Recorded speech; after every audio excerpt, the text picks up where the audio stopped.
దాసరి ఉదయశ్రీ యాదవ్ గారు మరి కాసేపులో జాయిన్ అవుతారు. అలాగే కట్టా కార్తిక్ గారు పొలిటికల్ అనలిస్ట్ వస్తారు. సో ముందుగా మనోహర్ గారు గుడ్ మార్నింగ్. ఏంటి మరి డిప్యూటీ సీఎం పవన్ కళ్యాణ్ గారు ఇష్టానుసారం ప్రజాధనాన్ని దుర్వినియోగం చేస్తున్నారు. ఇష్టం వచ్చినట్టు ఆయన ఫ్లైట్లో హెలికాప్టర్లో తిరుగుతున్నారు.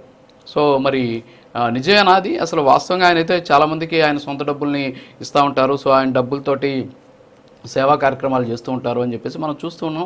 అందరికీ కూడా తెలిసినటువంటి విషయమే. మరి అలాంటి వ్యక్తి ప్రజాధనాన్ని దుర్వినియోగం చేస్తాడు అని అనుకోవడం ఎంతవరకు కరెక్ట్ అంటారు? నిజంగా అలాంటి పరిస్థితి ఉందంటారా?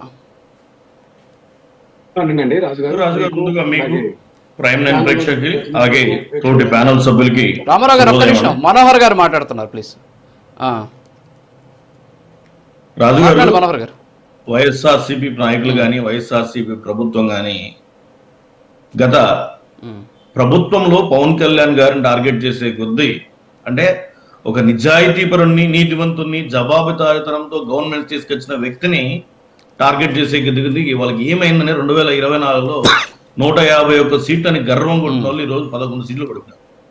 వీళ్ళు మళ్ళీ అదే పన్నాన్ని అనుసరిస్తున్నారు. ఎందుకంటే మా అధ్యక్షుడు శ్రీ పవన్ కళ్యాణ్ గారు తను తీసుకునే జీతం మొత్తం కూడా కానీ ఏదో జగన్మోహన్ రెడ్డి లాగా రూపాయి తీసుకుంటా అని చెప్పి కోర్టు కొట్టేసే రకాలు కాదు మేము. పైగా మీరు ఇంత ముందు చెప్పారు పవన్ కళ్యాణ్ గారు రాజకీయ నాయకులు కానీ ప్రజా రాజకీయ నాయకులు. వీళ్ళలాగా కరప్టెడ్ పొలిటీషియన్స్, కరప్టెడ్ రాజకీయ నాయకులు కాదు. మా అధ్యక్షుడు శ్రీ పవన్ కళ్యాణ్ గారు ఇప్పటికి కూడా తన ఆఫీస్ ఎందుకు నాకు ఖర్చు అవసరం లేదు, మీ యొక్క ప్రజాధనంతో చేసే దుర్వినియోగం చేస్తే ఆ ఫర్నిచర్ ఆఫీస్ అంత అవసరం లేదని తన సొంత ఖర్చులతో తన సొంత పార్టీలోనే ప్రభుత్వ కార్యాలయాన్ని ఏర్పాటు చేసుకుని అక్కడ ప్రభుత్వ అధికారులతో మాట్లాడుతున్నారు.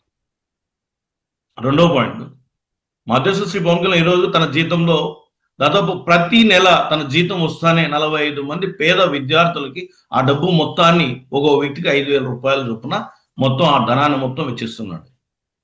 నెక్స్ట్, ఎప్పుడు కానీ అధికారమైనా ప్రతిపక్షమైనా ఏ పార్టీ నాయకుడు ఎత్తుకున్నా సరే 1 రూపాయి ఇచ్చిన వాళ్ళు కాదు. ప్రతిపక్షంలో ఉంటే ఏదో వాళ్ళ యొక్క ఉనికి కోసమో లేకపోతే వాళ్ళ పార్టీ యొక్క స్టంట్ కోసం మాత్రం ఇచ్చేవాళ్ళు. అదే మా నాయకుడు శ్రీ పవన్ కళ్యాణ్ కాదు. తను ప్రతిపక్షంలో ఉన్నా సరే వరదలు వచ్చాయంటే దాదాపు 8 కోట్ల రూపాయలు సాయం చేశారు. ఆ విధంగా ప్రతి చోట కానీ తన మార్క్తో రాజకీయంతో చేస్తున్నారు. సో ఈ రోజు పవన్ కళ్యాణ్ గారు అనే వ్యక్తి 4 శాఖలకు సంబంధించిన మంత్రివర్యులు, అలాగే రాష్ట్ర ఉప ముఖ్యమంత్రి వర్యులు. కాబట్టి తన పనుల మీద తిరుగుతున్నాడే కానీ వీళ్ళు చెప్పినట్టు ఏదో కోర్టుల కోసమో లేకపోతే ఇంకో దానికోసం మేము తిరగట్లేదు. మనం చూస్తున్నాం మామూలుగా ఎవరైనా సరే కోర్టులకి టైం టేబుల్ ఇస్తారు ముద్దాయిలా. మామూలుగా ఏదో కోర్టు వాళ్ళు జడ్జి వారిని గంటలకు రమ్మని చెప్తే వచ్చేవాళ్ళని చూస్తున్నామే కానీ అదే కోర్టుకు టైం టేబుల్ వచ్చే ఒక ముద్దాయిల్ని జగన్మోహన్ రెడ్డి గారిని చూస్తున్నాం. వాళ్ళ నాయకులు కూడా అదే విధంగా ఉన్నారు. అంతేగాని దీంట్లో ఎటువంటి పరిస్థితులు ఎటువంటి వాస్తవం లేదు సార్. మనం చూసినట్లయితే పవన్ కళ్యాణ్ గారి శాఖలు తీసుకున్నప్పటి నుంచి 4 శాఖలకు పల్లె పండుగ అని ఒక గొప్పది సర్పంచులు, ప్రజాప్రతినిధులు ఒక వ్యవస్థని తీసుకొచ్చి ఒక పల్లె పండుగ అనేది ఒకటి చేశారు. కనీసం 2019-24 మధ్యలో ఏదైనా సరే వైఎస్ఆర్సీపీ గవర్నమెంట్ లో ఒక మంత్రి అయినా సరే ఏ రోజైనా సరే సర్పంచులు కానీ లేదా ప్రజలు కానీ పాలన అనే 3 విషయాల మీద ఎప్పుడైనా ఎవరైనా మాట్లాడినారా? లేదు. పల్లె పండుగ తీసుకొచ్చి గొప్పగా పల్లెల్లో రోడ్లు నేర్పించిన వ్యక్తి శ్రీ పవన్ కళ్యాణ్ గారు. పల్లెకు రోడ్లు లేకపోతే దానికి దిక్సూచి చేసి ఈ విధంగా వెళ్దామని తీసుకొచ్చిన వ్యక్తి పవన్ కళ్యాణ్ గారు. దాని తర్వాత అడవి తల్లి బాట అని చెప్పారు. అంటే అడవుల్లో జనాలందరూ ఉన్నా సరే ఓట్ల కోసం వాడుకునే వాళ్ళే ఉండాలి కానీ దాని తర్వాత ఆ అడవులకి దారి వెళ్లే విధానం కానీ అనే విధంగా అడవి తల్లి బాట అనే గొప్ప కార్యక్రమాన్ని రూపొందించి దాని ద్వారా అడవుల్లో ఉన్న రోడ్లని చేశారు. వైఎస్ఆర్సీపీ ప్రభుత్వంలో ఏ రోజైనా సరే ఇలాంటి కార్యక్రమాలు చేశారా? దాని తర్వాత ఒక వ్యక్తి డెవలప్ కావాలంటే డిస్కషన్ చేయాలి అని చెప్పేసి ఒక వ్యవస్థను కావాలంటే ఒక మంచి వ్యవస్థని మంచి గవర్నెన్స్ రావాలంటే మాటా మంతి అని గొప్ప కార్యక్రమాన్ని చేశాడు. ఈరోజు ఆ ఏనుగులతో ఇబ్బందులు పడుతూ ఉంటే ఆర్టిఫిషియల్ ఇంటెలిజెన్స్ ను ఉపయోగించి ఏనుగులు బడదించి ప్రజలను కాపాడేదానికి ఒక వినూత్నంగా తీసుకొచ్చారు శ్రీ పవన్ కళ్యాణ్. 2019-24 ప్రాంతంలో మాజీ ముఖ్యమంత్రి జగన్మోహన్ రెడ్డి కానీ మంత్రులు కానీ ఎవరైనా సరే వాళ్ళు తీసుకున్న శాఖల గురించి కానీ వాళ్ళు తీసుకున్న శాఖల్లో చేస్తున్న అభివృద్ధి కార్యక్రమాలు కానీ లేకపోతే వాళ్ళు తీసుకున్న శాఖల్లో వ్యవస్థల్లో మార్పులు కోరుకుంటూ ప్రజలకి పాలనకి మంచి పనికి వచ్చే విధంగా తీసుకొచ్చే ఒక్క రోజైనా ఒక శాఖలైనా చేశారా?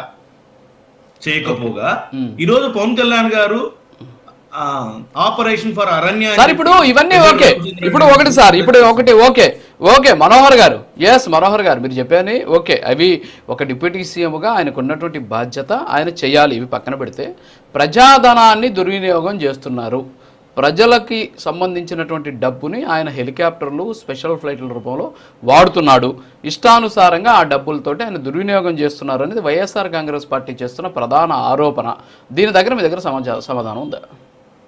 సార్ వీళ్ళు చేసే ఆరోపణలో ఏమాత్రం వాస్తవం లేదు, ఇవన్నీ కూడా అవాస్తవాలు. అతను ఏమన్నా పర్సనల్ ట్రిప్ మీద వెళ్తున్నాడా? పవన్ కళ్యాణ్ గారు డిప్యూటీ సీఎం మీ యొక్క జగన్మోహన్ రెడ్డి లాగా పర్సనల్ ట్రిప్లు వేసుకొని పర్సనల్ నేను మా కూతుళ్ళ దగ్గరికి పోతాడా, మా బంధువుల దగ్గరికి వెళ్తున్నా, మా బంధువుల పెళ్ళుని వెళ్తున్నా, ప్రతి ఒక్కసారి పవన్ కళ్యాణ్ గారు ఏ వర్క్ చేసినా కేవలం తన శాఖల మీద 4 శాఖల్లో ఉన్నారు.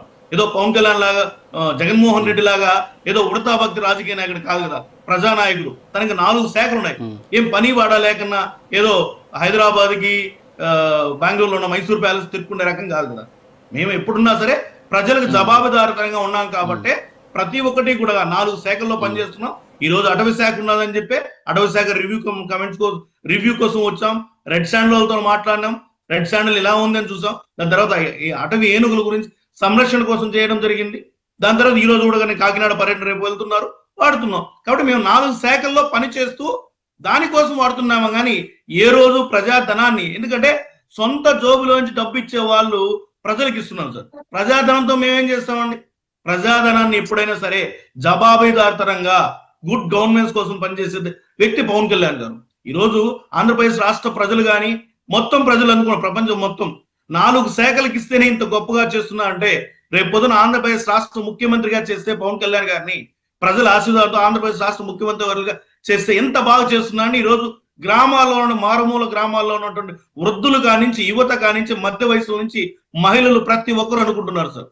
ఒక 4 శాఖలు ఇస్తే ఉప ముఖ్యమంత్రి చేస్తేనే ఇంత జవాబుదారితనంగా ఇంత గుడ్ గవర్నెన్స్ తో చేస్తున్న వ్యక్తికి ఆంధ్రప్రదేశ్ రాష్ట్ర సీఎం గా బాధ్యతలు ఇస్తే ఎంత గొప్పగా చేస్తారని చెప్పి ఈ రోజు శ్రీకాకుళం నుంచి కుప్పం వరకు ప్రతి ఒక్క చోట ప్రతి నియోజకవర్గం మాట్లాడుకుంటున్నారు. ఎందుకంటే మేము చెప్పొచ్చాం సార్, వీళ్ళలాగా డబ్బులు స్కాములు చేసేదానికో స్కీములు చేసేదానికి రాలేదు. వీళ్ళకి నిజంగా అంటుంటే వీళ్ళు ఏదైతే ఆరోపణలు చేస్తారో అవి చూపించమని చెప్పండి. ఎక్కడ ప్రజాధనాన్ని వేస్ట్ చేస్తున్నాము, ఎక్కడ ప్రజాధనాన్ని పర్సనల్ కోసం వాడుతున్నాము. వీళ్ళలాగా సమోసాల కోసం ఒక 300 కోట్లు 30 కోట్లు తినే రకాలు కాదు. లేదంటే స్పెషల్ ఫ్లైట్లో వెళ్ళి వాళ్ళ కూతుల్ని లండన్ లో ఉంటే పరామర్శించి వచ్చేదానికో లేవద్దు దాని కాదు. ఎవరన్నా చనిపోతే ఫ్లైట్ వేసుకొని పోయి వెళ్లే రకంగా ప్రజాధనాన్ని ఎప్పుడు కానీ పవన్ కళ్యాణ్ గారు కానీ మా జనసేన పార్టీ మంత్రులు కానీ ఎప్పుడు కానీ ప్రజాధనాన్ని దుర్వినియోగం చెయ్యబోరు కూడా. ఎప్పుడైనా సరే మేము వచ్చింది ప్రజా సేవ కోసం, సంపాదన కోసం కాదు. మేము వచ్చింది సేవ కోసమే. మా అధ్యక్షుడు ప్రతి క్షణం చూపిస్తున్నారు. Okay okay madam, Dasari Udayasri Yadav గారు గుడ్ మార్నింగ్ అండి. మీ దగ్గరకు వచ్చే ముందు ఒక చిన్న డాక్యుమెంట్ సార్, ఒకసారి ఆ డాక్యుమెంట్ ప్లే చేయండి మేడం. ఒకసారి ఈ డాక్యుమెంట్ చూడండి. ఇది వచ్చేసి తాడేపల్లిలో ఉన్నటువంటి జగన్మోహన్ రెడ్డి గారికి సంబంధించినటువంటి ఇంటికి సంబంధించినటువంటి జియో కాపీ. ఇది జియోలో ఏంటి అంటే వారి ఇంటికి సంబంధించినటువంటి మొత్తం కూడా అంటే పైన ఈ ఇనప గ్రిల్స్ ఉన్నాయి కదా, దాన్ని ఏమంటారు కట్టర్ బేస్డ్ ప్రొటెక్షన్ అనేసి అంటారనమాట. సో దాన్ని చూస్తే మనం అక్కడ దాన్ని ఏర్పాటు చేసేందుకు అవసరమైనటువంటి ల్యాండ్ కొనుగోలు చేయడం కోసం అంటే ఒక 114 సెంట్లు ల్యాండ్ని కొనుగోలు చేయడం కోసం 3,25,00,000 రూపాయలని ప్రభుత్వం జియో రూపంలో ఇచ్చింది. అంటే ఆయన ఇంటికి సంబంధించినటువంటి గ్రిల్స్ ఉంటాయి కదా, ఆ గ్రిల్స్ని ఏర్పాటు చేసేందుకు పక్కన ఉన్నటువంటి ల్యాండ్ అవసరమైంది. అక్కడ ఆయనకున్న